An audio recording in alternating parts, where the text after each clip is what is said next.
I love movies. I don't know what love is. I say I like him.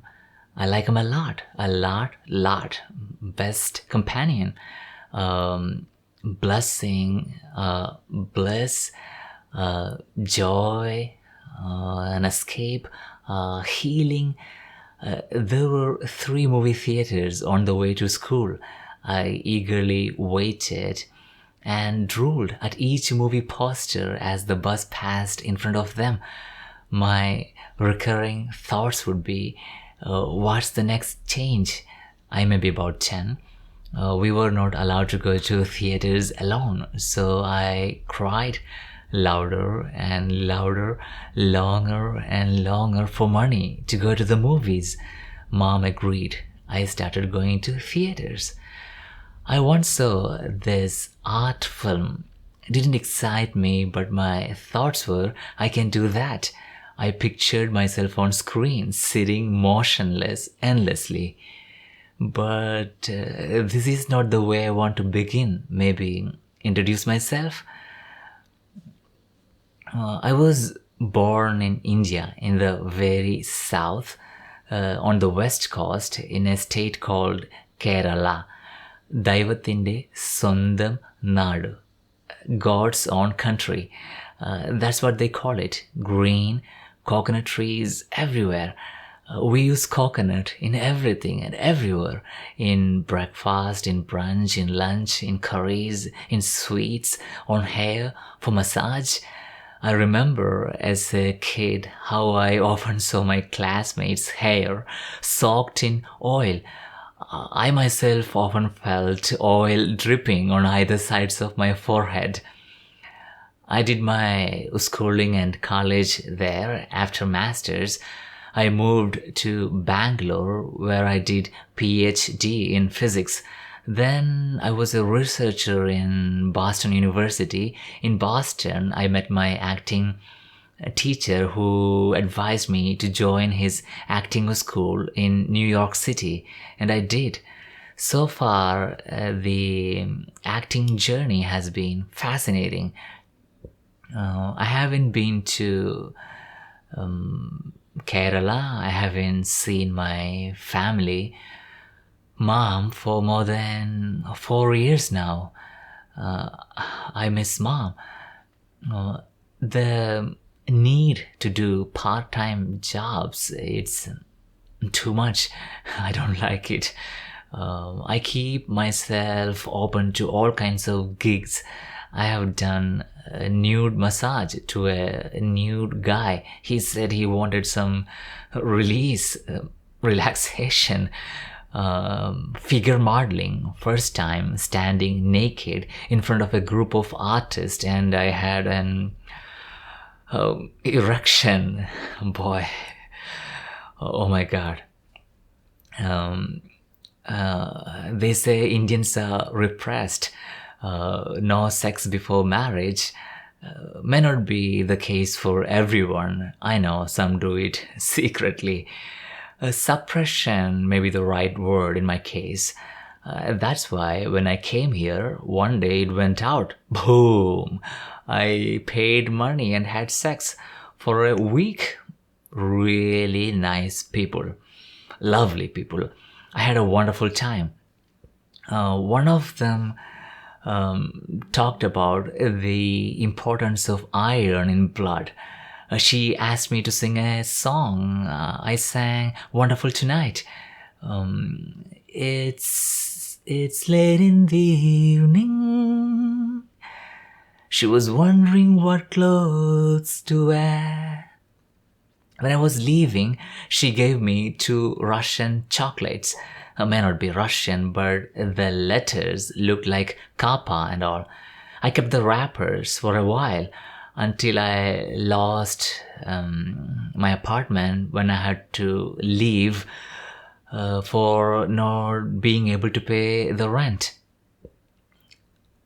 Hunger. I always thought what it means to be hungry. There were poor times during childhood. No.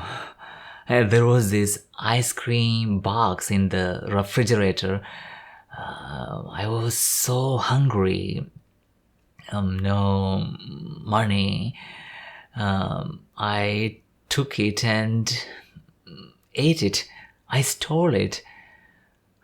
Shame. Shame has always been a big thing in my life. A first memory of shame dates back to first grade when I shit in my shorts. I still remember my brother and I walking down the street, my brother carrying my slippers. I can still feel the feel of all sticky on the sides of my legs. Being born to an alcoholic parent, I grew up codependent, and my first experience of love outside my mom's circle as a child was with an adult woman and was sexual. So things are a bit messed up. All my life, I have been eluding any kind of intimacy or closeness. And that's why when I met Julie, I decided to commit 100%. It cost me a lot. By the end of it, I was practically homeless, jobless, no money, no food, wandering in the streets of New York City like a nomad.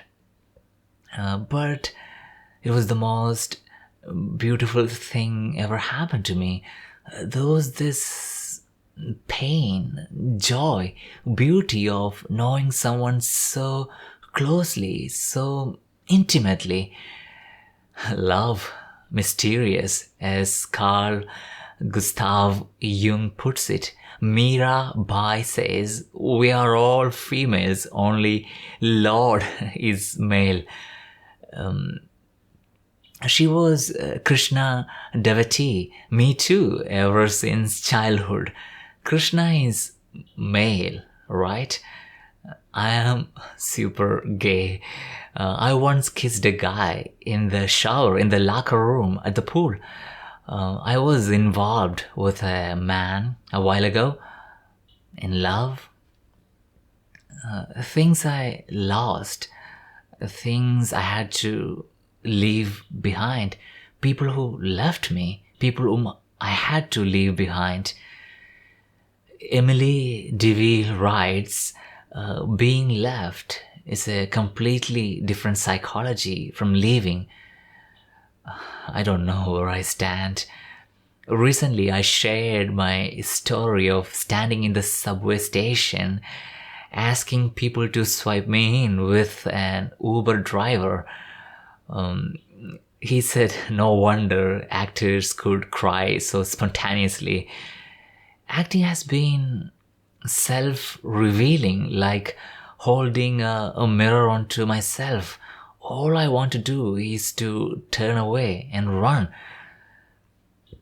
I once met this great scientist, does experiments with photon beams, written books on quantum mechanics, irresistibly attractive.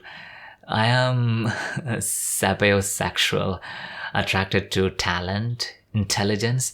I asked him how he became so great. He said, just hang around. I am just hanging around. I don't know what love is, but I love movies. I want to get pregnant of movies, deliver movie babies, heaps of them. Yeah.